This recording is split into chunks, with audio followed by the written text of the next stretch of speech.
D'autres vidéos sont disponibles. Catalogue de vidéos, classement par onglet. Lien accessible à l'endroit habituel. Que la forge soit avec toi.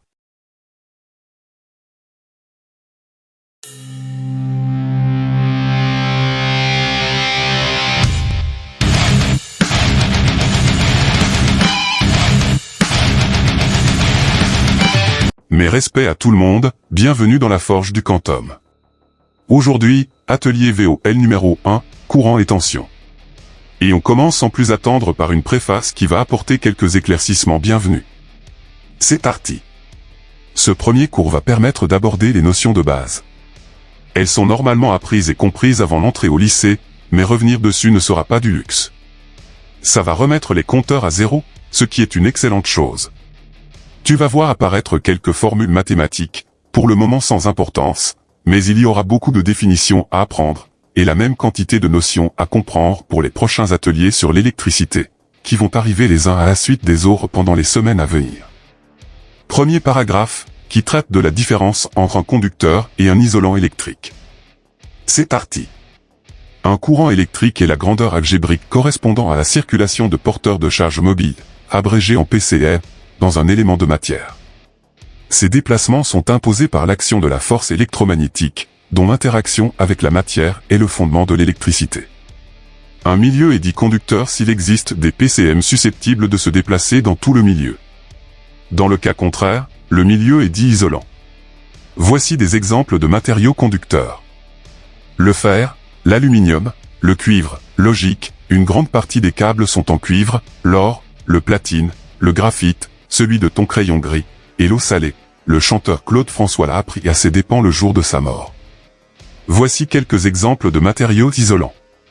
L'air, jusqu'à un certain voltage, au-delà, des arcs électriques se forment, les plus impressionnants étant la foudre, les tissus, les matières plastiques, le bois, le verre, le papier, et l'eau pure, la déminéralisée, c'est l'utiliser dans les picettes de laboratoire de chimie. Voici un petit circuit électrique, au look cartoonesque, que tu pourras reproduire dans le laboratoire virtuel de l'Université du Colorado. Le lien est dans la description. Au pied du circuit, dans chaque maille, un ampèremètre permet, en plus de l'ampoule, de visualiser la circulation des porteurs de charge mobile, les fameux PCM. Entourés en vert, les conducteurs. De gauche à droite, le graphite du crayon, traversé par 2,06 ampères, l'acier du trombone, qui contient du fer, et qui laisse passer 1,37 ampères, et la pièce de monnaie, en alliage de métaux, avec un score de 0,69 ampères. Entourés en rouge, les isolants. Toujours de gauche à droite, le billet de banque, en papier, qui empêche toute circulation du courant, ampoule éteinte et ampèremètre indiquant la valeur de l'encéphalogramme d'une infuvoleuse, et la gomme, en plastique, qui produit les mêmes effets sur l'ampoule et l'ampèremètre. Deux paramètres, inversement proportionnels l'un par rapport à l'autre, sont responsables de l'état conducteur ou isolant du matériau. Le premier, la résistivité, noté ρ, qui indique la capacité à empêcher la circulation du courant, que tu retrouves au sommet du diagramme. Le second, la conductivité, noté σ, qui indique la capacité à faciliter la circulation du courant, affiché au pied du diagramme. Plus la matière est conductrice, plus ρ sera faible, ou plus σ sera grand. Ce sera inverse pour un isolant. Dans la partie gauche en bleu, ρ fort et σ faible donc, les isolants. Polymère, quartz, verre, eau distillée. Dans la partie droite en jaune, ρ faible et σ fort, les conducteurs. Sans surprise, les métaux, mais aussi le graphite et le carbone. Dans la partie centrale en vert, les semi-conducteurs. Je ne vais pas m'y attarder dessus, j'ai pour projet de consacrer un atelier complet sur ces matériaux particuliers, que sont les semi- et les supraconducteurs. Un peu de patience, au moment où tu entends ces mots, c'est en cours de rédaction. Paragraphe suivant, tu vas enfin découvrir ce qui se cache derrière ce thème, porteur de charge mobile. C'est parti. Je commence par les métaux. Ils sont pourvus d'électrons libres, de charge Q égale à -E, avec eux la charge élémentaire, égale à 1,60217 x 10 puissance -19 coulombs. Chaque atome libère un ou plusieurs électrons, qui se propagent librement dans le métal via la force électromagnétique. Ça peut se schématiser ainsi. Quand le métal est dans un environnement neutre, les électrons libres se déplacent entre les atomes, et dans toutes les directions, comme des moucherons prisonniers d'un vase clos. Mais dès que ce métal est exposé à un champ électrique, ces électrons libres convergent tous vers la même destination, celle imposée par le générateur, ou la batterie. Next. Je passe rapidement aux semi-conducteurs. Les PCM seront soit ces mêmes électrons libres, de charge Q égale à moins E, soit des trous d'électrons, de charge Q égale à plus E. Ces trous se trouvent dans la couche de valence d'un atome, tout à droite du schéma, créant un déséquilibre électrique qui va forcer l'électron le plus proche à le combler en quittant sa position, ce qui génère un nouveau trou qui sera lui aussi comblé par l'électron le plus proche, et ainsi de suite, flèche en pointillé. J'ai trouvé ce gif qui explique parfaitement ce phénomène, certes de façon simpliste, mais tellement réaliste. L'électron le plus proche comble le trou en quittant sa position, ce qui génère un nouveau trou qui sera lui aussi comblé par l'électron le plus proche, et ainsi de suite. Next. Dans les liquides, les PCM seront soit des cations, des ions positifs, soit des anions, des ions négatifs. Je rappelle que les ions sont des atomes qui ont gagné ou perdu un ou plusieurs électrons dans leur couche de valence. Ce petit schéma permet d'illustrer le déplacement des charges dans la solution. Quelques explications sont nécessaires. De la borne moins de la pile, les électrons circulent jusqu'à l'électrode de droite, en traversant la lampe, schématisée par cette grosse flèche bleue. Une fois arrivés à destination, l'anode, ils sont utilisés dans une réaction, l'oxydation, pour transformer l'eau liquide en dioxygène gazeux. Le potentiel de surface négatif de cette électrode attire les cations, et force les anions à migrer vers l'autre, la cathode, illustrée par cette flèche verte. À l'électrode de gauche, une réaction chimique, la réduction, transforme l'eau en dihydrogène, ce qui fabrique des électrons qui vont être aspirés par la borne plus de la pile, grosse flèche bleue, et la boucle est bouclée. Next. Je termine par les plasmas, le quatrième étape de la matière. Ce sont des gaz portés à très haute température, une partie pouvant être ionisée, signifiant l'arrachement d'électrons aux atomes. On observe alors une sorte de soupe d'électrons extrêmement actifs, dans laquelle baignent également des ions ou des molécules neutres, comme indiqué par la dernière image de cette illustration. Les électrons sont les petits ronds rouges, les ronds bleus et verts étant les ions formés, les anions en vert, les cations en bleu. Paragraphe suivant, qui concerne la quantité d'électricité, qui devra être calculée via une formule simple, et que tu n'es pas obligé d'apprendre. C'est parti. On peut admettre qu'à travers une section droite, schématisée en bleu dans la figure, notée S, d'un conducteur, traversé par le courant pendant un temps delta T. Grand L électron transporte une quantité d'électricité, ou de charge, notée Q, égale à moins N fois E, E étant la charge élémentaire vue en début de vidéo, égale à 1,60217 fois 10 puissance moins 19 coulombs. Paragraphe suivant, qui va te permettre de comprendre ce qu'est le courant électrique. C'est parti. On désigne l'intensité du courant électrique I de T, à travers une section S de conducteur, par le débit de charge, noté dQ de T, qui traverse la section S de conducteur pendant un intervalle de temps dt. Je rappelle que la section S est droite, schématisée en bleu sur cette illustration animée, et que le débit de charge est le nombre d'électrons, point bleu mouvant, qui traverse cette section par unité de temps. La formule pour déterminer l'intensité est la suivante. I de T égale à dQ de T sur dt, ce qui indique que l'intensité est la dérivée de la charge par rapport au temps. Si ce temps est en secondes, la charge sera en coulombs. Si ce temps est en heures, la charge sera en ampères-heure. Une question se pose. Comment mesurer cette intensité qui traverse le circuit? C'est le sujet du paragraphe suivant, avec l'ampèremètre. C'est parti. C'est un instrument de mesure qui permet de quantifier ce courant électrique. Son symbole est le suivant. Il possède deux bornes. Le COM, la borne négative, toujours indiquée normalement dans un schéma électrique, duquel partira une électrode de mesure gainée de plastique isolant noir, et le grand A, la borne positive, de laquelle partira une électrode de mesure gainée de plastique isolant rouge. Il n'y a aucun sens de branchement spécifique dans le circuit, mais par convention, le COM doit toujours être du côté négatif du circuit, c'est-à-dire du côté de la borne moins du générateur, ou de la batterie, pour lire une intensité positive, circuit de gauche, ci-dessous. Si on inverse les bornes, l'intensité affichée par l'ampèremètre sera négative, circuit de droite. Jamais de branchement en parallèle, ou dérivation. La résistance de l'ampèremètre étant nulle, il y aura forcément court-circuit, ce qui peut engendrer l'explosion de la batterie ou du générateur.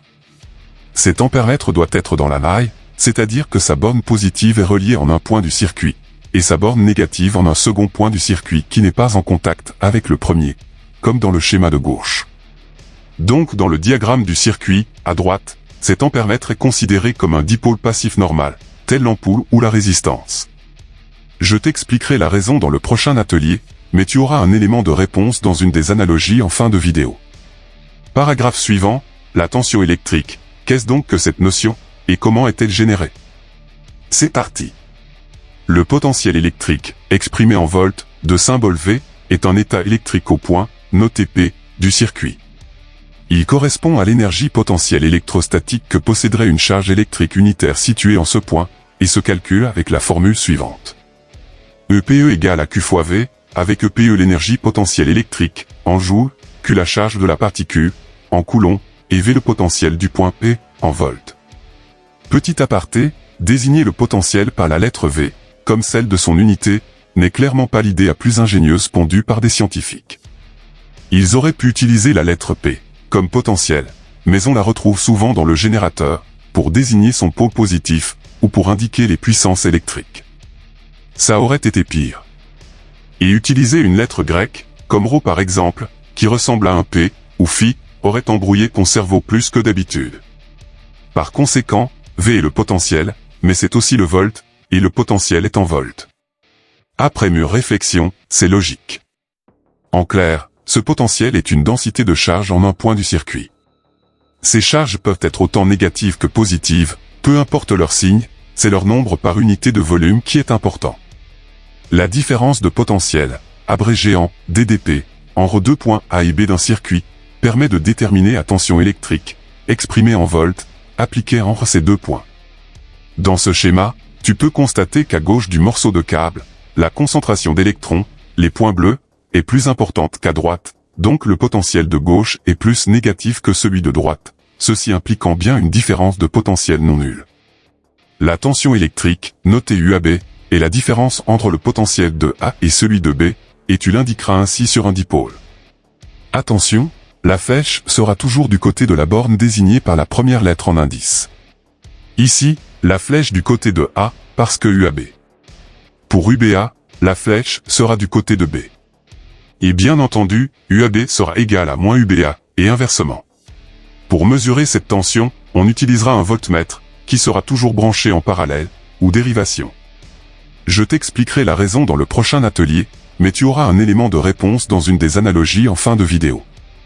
Pour faire simple, ce voltmètre ne doit pas être dans le circuit, comme une résistance, mais branché aux bornes d'un dipôle du circuit, générateur ou récepteur, comme je te le montre sur le schéma, entouré en violet.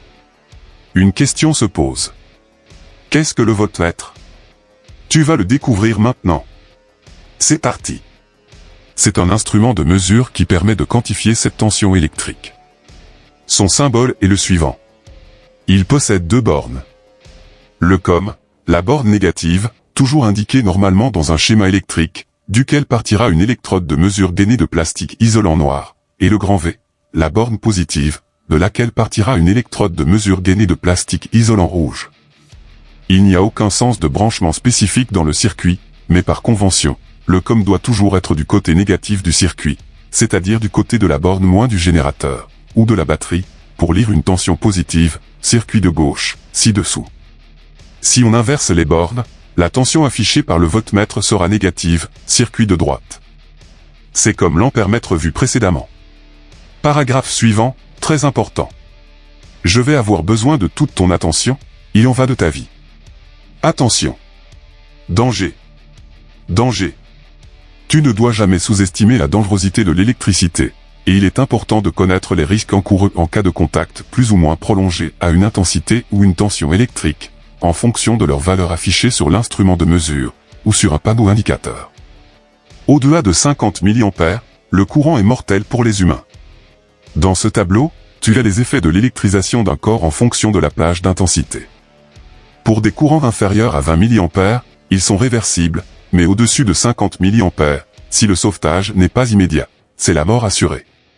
On ne joue pas avec l'électricité. Ceci explique l'obligation d'équiper une installation électrique domestique d'un interrupteur différentiel de 30 mA, placé sur le tableau électrique central, pour protéger les personnes car les disjoncteurs ne protègent que les circuits électriques de la maison, pas leurs habitants, qu'ils soient des mammifères bipèdes ou quadrupèdes, des oiseaux, des serpents, ou toutes autres espèces animales capables de se mouvoir dans l'atmosphère. Je t'ai donné les effets produits par le courant, mais ceux de la tension sont tout aussi effrayants. À 30 volts, tu sentiras des picotements si ta peau est sèche, ton cœur va être déréglé si ta peau est humide, et il y aura paralysie respiratoire si ta peau est mouillée. À 70 volts, cœur déréglé sur peau sèche, tétanisation sur peau humide, tes muscles vont se contracter, et tu vas rester accroché au câble dénudé, et c'est la mort si tu es immergé. À 230 volts, t'es la paralysie respiratoire sur peau sèche, et la mort si ta peau est humide ou mouillée. Donc, pas de téléphone en charge dans la salle de bain, où tu ne branches pas ton téléphone sur le secteur pour regarder ta série préférée pendant que tu te prélasses dans ta baignoire après une dure journée de cours, même si ce téléphone est étanche, classe IP67, 68 et 69K. 40 décès par électrocution par an, et 3000 électrisations, les blessures pouvant être très graves. Là, je parle du téléphone, mais c'est la même chose pour n'importe quel autre appareil électrique branché sur une prise de courant, comme un ordinateur, un fer à friser ou à lisser, une radio, un épilateur ou un rasoir, même si cet appareil est classé étanche, de code IP67 et au-delà. À moins de vouloir que ta mort passe à la postérité dans les faits divers, comme ces trop nombreuses victimes, dont certaines très jeunes, trop jeunes pour mourir ainsi, parce que personne ne les a avertis du funeste sort qui les attendait. Étant fils de plombier, je vais t'expliquer comment sont agencées les salles de bain et les salles d'eau, définies par la norme NFC 15-100, la norme électrique française.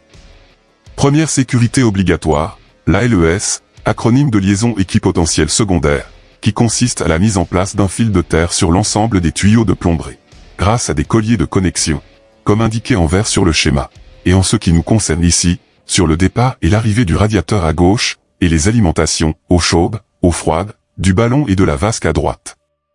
Voici un exemple sur un chantier, un câble jaune-vert de 2,5 mm², reliant chaque tuyau en cuivre à la terre de la maison, dans la goulotte à gauche de l'image.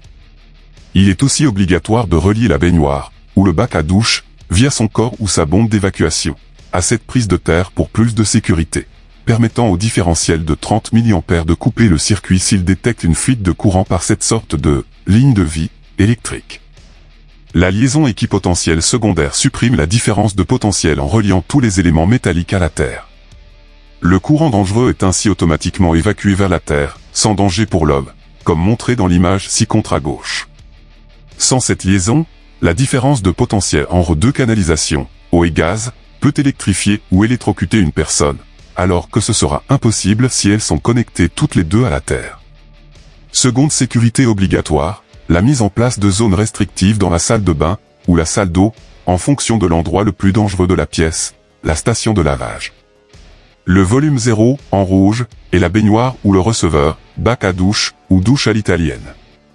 Le volume 1, en orange, est toute la zone au-dessus du volume 0, jusqu'à 2,25 m en partant du fond de la baignoire ou du receveur.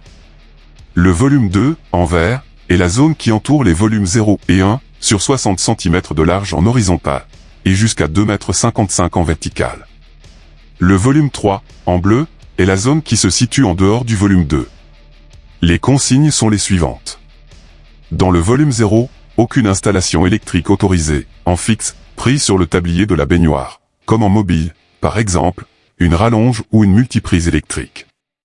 Par contre, tu peux y faire entrer les petits appareils électriques étanches sur batterie, comme les rasoirs, les épilateurs, ou un téléphone portable, du moment qu'ils ne soient pas branchés sur le secteur. Leur batterie ne fournit pas assez d'énergie pour te blesser, ou te tuer, s'ils avaient le malheur de t'échapper des mains pour finir 20 000 pouces sous les mers. Dans le volume 1, pas plus de 12 volts, avec protection IPX4, ou armoire de toilette avec prise, car équipée de fusibles. Dans le volume 2, chauffage et éclairage équipés de protection contre la pluie, IPX3, ou prise rasoir, équipée d'un différentiel 30 mA. Dans le volume 3, prise de courant équipée d'une terre, et classée IPX1. Un conseil, vérifie que ta salle de bain ou salle d'eau est aux normes, ça peut te sauver la vie. Maintenant, comment tu peux te faire électrocuter dans ton bain malgré toutes ces sécurités obligatoires? Pour te l'expliquer, je dois te parler d'un composant indispensable présent dans le chargeur de ton téléphone, le transformateur. Il permet de transformer le 230 volts alternatif en une tension de 5 volts alternative, qui sera convertie en 5 volts continu via un pont redresseur de diode à l'étape suivante. Ce transformateur est composé de 2 bobines différentes. Celle de gauche, nommée primaire, possédant un nombre grand N inspire, ou tour de fil, est branchée à la source, batterie ou générateur. Celle de droite, nommée secondaire, possédant un nombre grand N de spire, est branchée au consommateur, le pont de diode. Entre ces 2 bobines, un espace appelé isolation galvanique, en hommage à Luigi Galvani, un physicien italien du XVIIIe siècle qui a contribué à la compréhension des phénomènes électriques, qui permet de séparer électriquement 2 circuits, tout en garantissant la transmission de la puissance, intensité et tension, par flux magnétique de l'un vers l'autre, assurant la sécurité électrique de l'ensemble. Voici le schéma complet, et largement simplifié, d'un chargeur de téléphone. De gauche à droite, le 220 volts alternatif, le transformateur, le pont de diode, des condensateurs, un régulateur 5 volts, et la tension de charge de ton portable en sortie d'USB. Dans un environnement humide ou mouillé, il y a rupture de l'isolation galvanique du transformateur, surtout si ton chargeur est de basse qualité, ce qui génère des arcs électriques de 220 volts entre les 2 bobines, qui sont généreusement envoyés au port USB du téléphone via le câble. La résistance du corps humain, surtout mouillé, peut descendre à environ 1 kOhm. Avec une tension de 220 volts, cela donne une intensité de 220 mA, très largement supérieure aux 30 mA qu'il ne faut pas dépasser. Avec un différentiel 30 mA défectueux ou absent, alors que c'est obligatoire, pas de coupure de courant. 40 millisecondes maximum après détection de la fuite, et tu passes de vie à trépas. Sur ce diagramme, tu peux connaître les risques encourus en fonction de l'ampérage du courant, en abscisse, mais aussi du temps de contact, en ordonnée. Il y a 4 zones. Zone numéro 1, en vert, sans danger. Zone numéro 2, en bleu, dans laquelle ton corps va ressentir des picotements qui vont alerter.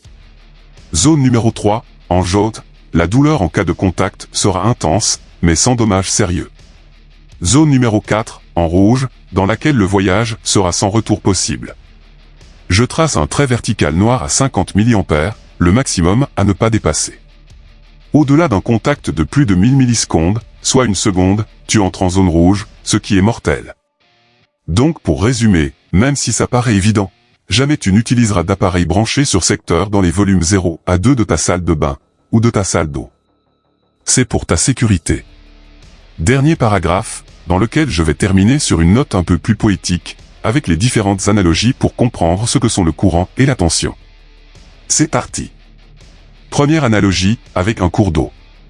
L'intensité correspond à un débit d'électricité, et comme pour mesurer le débit d'eau dans une canalisation, le débitmètre doit être positionné en série dans le circuit, tout comme l'ampèremètre, un débitmètre à électrons. La tension correspond à une différence de potentiel, assimilable à une différence d'altitude entre les points haut et bas d'une chute d'eau. Pour mesurer cette hauteur, il faut placer un mètre parallèle à la cascade, tout comme le voltmètre, assimilable à un télémètre. Seconde analogie, un peu plus recherchée, mais tout aussi compréhensible. Une boulangerie industrielle livre par voie ferrée des pains à un supermarché qui les écoule à la chaîne. Sur les 2 bâtiments, un point d'entrée et un point de sortie, matérialisant les 2 pôles d'un dipôle électrique. La boulangerie est le générateur, le supermarché est un récepteur, une lampe, et les rails sont les fils de connexion. Côté boulangerie, la différence de remplissage entre un wagon entrant et un autre sortant représente la différence de potentiel, donc la tension électrique délivrée. Côté boulangerie, elle désigne la tension électrique consommée. Le déplacement des wagons constitue la circulation du courant, leur débit, ou leur nombre par minute, évoque l'intensité, et le volume de pain contenu par chaque wagon incarne le potentiel du point du circuit. Troisième analogie, avec le château d'eau endommagé par un chasseur chargé en éthanol qu'il a confondu avec un monstre ésotérique dans son délire éthylique. La hauteur de la chute d'eau représente la tension électrique, le débit de la cascade incarne son intensité. Je te l'accorde, il y a une grande similarité avec la première analogie, mais le circuit électrique coloré associé au schéma permettra un renforcement de compréhension. Quatrième analogie, le circuit hydraulique. La pompe au sommet représente le générateur, la pression qu'elle génère incarne le voltage, ou tension électrique. Le débitmètre à gauche mesure l'intensité, les 2 canalisations du bas, de 2 diamètres différents, notés F1 et F2, avec F1 plus petit que F2, représente deux résistances de valeurs différentes, R1, résistance de F1, supérieure à R2, résistance de F2, ce qui va engendrer deux intensités distinctes, avec I1 inférieur à I2. Pour finir, la valve à droite qui représente l'interrupteur. Dernière analogie, celle de la station de ski. La hauteur de la piste et la tension, le skieur ou la skieuse est assimilable à un électron, le nombre de skieurs ou skieuses par unité de temps qui passe la porte d'arrivée représente l'intensité, et le remonte-pente incarne la pile, qui permet de remonter le potentiel de l'électron pour qu'il continue de tourner dans le circuit, encore et encore, sans avoir besoin de prendre un crédit à la consommation pour payer le forfait. Le but de toutes ces analogies est que tu comprennes au mieux ce que sont le courant et la tension électrique, et en bonus, pourquoi toujours mettre l'ampèremètre en série, et le voltmètre en dérivation, dans le circuit. L'atelier est désormais terminé. Tu as des questions? Tu veux un complément d'information? Rejoins-moi dans l'espace commentaire. Le cours complet en PDF, librement téléchargeable, est disponible dans la description de cette vidéo. Aucun exercice pour ce cours, mais je te conseille de le visionner encore et encore, afin de saisir chaque nuance des notions contenues. Prochaine vidéo sur l'enclume. Que la forge soit avec toi. Stay tuned. Tchuss.